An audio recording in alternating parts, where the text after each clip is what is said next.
Online जानकारी news में आप सभी का स्वागत है। देश के प्रधानमंत्री नरेंद्र मोदी के घनिष्ठ मित्र और अमेरिका के नए राष्ट्रपति डोनाल्ड ट्रंप ने देश के प्रधानमंत्री नरेंद्र मोदी को एक और नए मामले में फंसा दिया।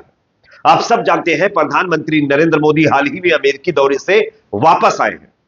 लोगों को उम्मीद थी कि शायद वो बहुत सारी सौगात देश के लिए अमेरिका से लेकर आएंगे, लेकिन मोदी जी लेकर के आए हैं F-35 विमान, जिसको पहले ही अमेरिका कबाड़ा बता चुका है और तमाम डील्स पर उनके द्वारा बातचीत की गई, लेकिन कोई ऐसी डील नहीं थी जिससे यह समझा जाए कि देश को कोई फायदा होने वाला है। लेकिन डोनाल्ड ट्रंप ने इसी बीच एक नया बयान देकर के एक बड़ा दावा करके प्रधानमंत्री मोदी की मुश्किलें बढ़ा दी है। किस तरीके से, आगे उनका पूरा बयान मैं आप लोगों को सुनाने वाला हूं। साथ ही साथ USAID के द्वारा देश के अंदर यानी हमारे देश के अंदर मिले फंड को लेकर के मचे घमासान के बीच मोदी सरकार को लेकर के अमेरिका व्हाइट हाउस ने अब जो खुलासा किया है, उसने बीजेपी के कई नेताओं को एक्सपोज कर दिया है। किस तरीके से, आगे ये खबर भी हम आपको दिखाएंगे। साथ ही साथ खबर असम से सामने आ रही है, जहां पर एक कांग्रेस पार्टी के सांसद के ऊपर हमला कर दिया गया है। यहां पर कांग्रेस सांसद जिनका नाम रकीबुल हुसैन है, उनके ऊपर हमला किया गया है और हालात इस कदर वहां पर खराब हुए हैं कि उनके जो गनर थे उनको हवा में पड़ी है। आगे इसका वीडियो भी हम आपको दिखाएंगे। उससे पहले एक छोटी सी रिक्वेस्ट, अगर वीडियो पसंद आए तो लाइक जरूर करिए, चैनल पर नए हैं तो सब्सक्राइब करने के बाद बेल आइकन को प्रेस करना ना भूले। बात करेंगे पहली और बड़ी खबर की। सबसे पहले मैं आप लोगों को डोनाल्ड ट्रंप का एक वीडियो दिखाना चाहता हूं, एक बयान सुनाना चाहता हूं, जिसमें आप देखिए वो ये कह रहे हैं कि भारत में किसी और को जिताने के लिए अमेरिका से $21 मिलियन दिए गए थे। अब सवाल यह खड़ा होता है कि अगर डोनाल्ड ट्रंप ये बता रहा है कि भारत को $21 मिलियन किसी को चुनाव जिताने के लिए दिए गए, तो भारत में 10 सालों से चुनाव जीत कौन रहा है? और जो अगर चुनाव जीत रहा है, अगर उसको ये फंडिंग मिली है, तो क्या इसकी जांच नहीं होनी चाहिए? मैं आप लोगों को बयान सुनाता हूं, पहले आप लोग ये बयान सुनिए। And $21 million for voter turnout in India. What do we need to spend $21 million for voter turnout in India? Wow, $21 million. I guess they were trying to get somebody else elected. Wow, we ought to tell the Indian government, because when we hear that Russia spent about $2 in our country, it was a big deal, right? जैसा कि दोस्तों आप लोगों ने ये बयान सुन लिया, America के राष्ट्रपति डोनाल्ड ट्रंप का ये बयान है। उन्होंने कहा है कि भारत में $21 मिलियन भेजे गए थे, शायद चुनाव में किसी और को जिताने के लिए ये पैसे भेजे गए थे। अब चुनाव में जितवाने के लिए किसको ये पैसे भेजे गए थे, ये अपने आप में एक बहुत बड़ा सवाल है और अब लोगों की तरफ से यही सवाल लगातार किया जा रहा है और कहा जा रहा है कि अगर मोदी सरकार ये कहती है कि वो विदेशों से फंड नहीं लेती, खास करके अमेरिका से फंड लेने का आरोप अगर वो कांग्रेस के ऊपर लगाती है, उनके नेताओं के ऊपर लगाती है, तो भाई चुनाव जितवाने के लिए अमेरिका को $21 मिलियन मिले किसको? और अगर किसी पार्टी को मिले हैं तो इसकी जांच क्यों ना करवाई जाए? कांग्रेस पार्टी पहले ही कह चुकी है कि जितना भी पैसा अमेरिका से भारत आया उसकी जांच होनी चाहिए।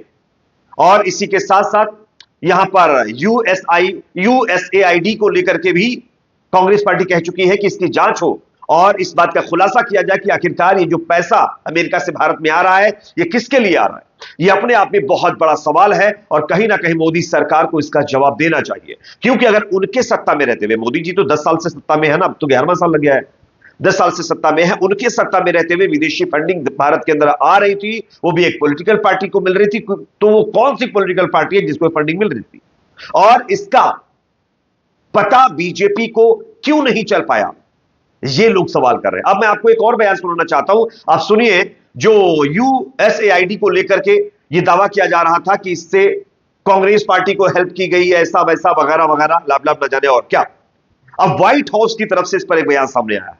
इसमें साफ साफ व्हाइट हाउस की एक प्रवक्ता ये बता रही है कि मोदी सरकार के अनुरोध पर USAID ने भारत को $100 मिलियन से अधिक की सहायता प्रदान की थी। पहले बयान सुनिए, उसके बाद इसकी चर्चा करते हैं। I think we've done a substantive one here on what has happened or what the recent shipments have been. So 6 air shipments funded by USAID have departed the United States. 5 of which have already arrived in India. These flights include health supplies, oxygen supplies, N95 masks, rapid diagnostic tests, and medicine. And these are a lot of the components that the Indian government has expressed a vital need for. More flights are on the way, with total assistance expected to exceed $100 million.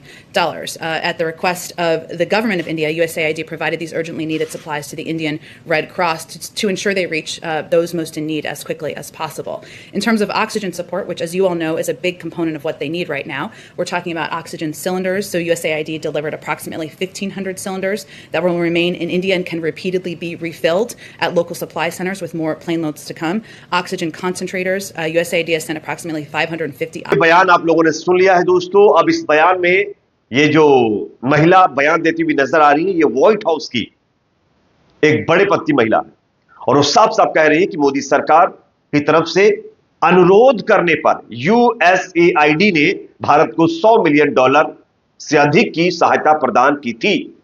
लेकिन BJP के नेता माहौल क्या बना रहे हैं कि दूसरी पार्टी ने चंदा लिया, दूसरी पार्टी ने पैसे लिए। खैर, इसीलिए कांग्रेस ने पहले कह दिया था कि इसकी जांच करो और पता लगाओ कि यह पैसा किधर गया है। क्या आप मोदी जी इसकी जांच करवाएंगे और इसका तथ्य देश के सामने रखेंगे कि आखिरकार यह पैसा किधर गया? है ना? होनी चाहिए या नहीं? कमेंट सेक्शन में आप लोग जरूर बताइए। अब मोदी जी गए थे अमेरिका। आप जानते हैं मोदी जी के घनिष्ठ मित्र ट्रंप राष्ट्रपति बने हैं। लोगों को उम्मीद थी कि बहुत सारी सौगात मिलेगी। इवन कुछ सौगात ना भी मिली तो जो अवैध प्रवासी अमेरिका से भेजे जा रहे हैं, जिनको बेड़िया हथकड़ियां न जाने और क्या क्या लगा करके भेजा जा रहा, उनको तो कुछ ना कुछ सहूलियत मिल पाएगी। लेकिन कुछ भी नहीं मिला दोस्तों। विदेशी डंका पूरी तरीके से फेल और मोदी जी खाली हाथ वापस आ गए। लेकिन यहां पर एक चौंकाने वाली रिपोर्ट इसको लेकर सामने आई। भारत के लोगों के साथ जिस तरीके से सुलूक किया जा रहा वो आप लोगों ने सुना। लेकिन अवैध प्रवासी सिर्फ भारत के अमेरिका में नहीं रह रहे, कई और देशों के रह रहे हैं। और सबसे चौंकाने वाली बात देखिए, जो बड़े देश हैं जिनके लोग अमेरिका में अवैध तरीके से रह रहे हैं, उसमें चीन और रूस भी है, जिनके 3 लाख अवैध प्रवासी अमेरिका में रह रहे हैं। लेकिन अमेरिका, चीन और रूस के 3 लाख अवैध प्रवासियों को इन देशों को नहीं वापस भेज रहा है। क्यों नहीं भेज रहा है? यह अपने आप में एक बड़ा सवाल है। क्योंकि वहां के जो प्रधानमंत्री, राष्ट्रपति जो भी हैं, उनकी पकड़ मजबूत है। वो हवाई बातें नहीं करते, वो सिर्फ फेंकते नहीं है, वो जमीन पर काम भी करते हैं और उसका असर है ये। अब आप बताइए कि हमारे देश के अवैध प्रवासियों के साथ कैसा सलूक किया जा रहा है। और अमेरिका और रूस के तो 3 लाख से ज्यादा है, उनको कोई टच तक नहीं कर रहा है। यह अपने आप में दिखाता है कि किस तरीके की चीजें की जा रही हैं और विदेश नीति किस तरीके से हो रही है। खैर, एक और खबर दोस्तों सामने यहां पर आ रही है जो कि अपने आप में काफी अहम है। असम से खबर है, जहां पर नागांव जिले के अंदर रुपोही एक इलाके का नाम है, जहां पर कांग्रेस सांसद रकीबुल हुसैन और उनके बेटे पर भीड़ के द्वारा हमला किया गया है। उन्होंने स्कूटी से निकलने की वहां से कोशिश की, लेकिन एक शख्स ने बैट से उन पर हमला कर दिया, जिसके बाद वो गिर गए और पुलिस को हवा में उसके बाद फायरिंग करनी पड़ी है। उसका वीडियो मैं आपको स्क्रीन पर दिखा रहा हूं, ये आप देख सकते हैं। ये असम की खबर है। असम में किसकी सरकार है? भारतीय जनता पार्टी की सरकार है। और देखिए, भीड़ का शिकार कोई आम व्यक्ति नहीं बल्कि एक सांसद होता हुआ नजर आ रहा है। यह है सच्चाई भारतीय जनता पार्टी शासित राज्यों की। इस पर आप लोगों की राय कमेंट सेक्शन में रखिए। वीडियो पसंद है तो लाइक करिए, शेयर करिए, चैनल पर नए तो सब्सक्राइब जरूर करें।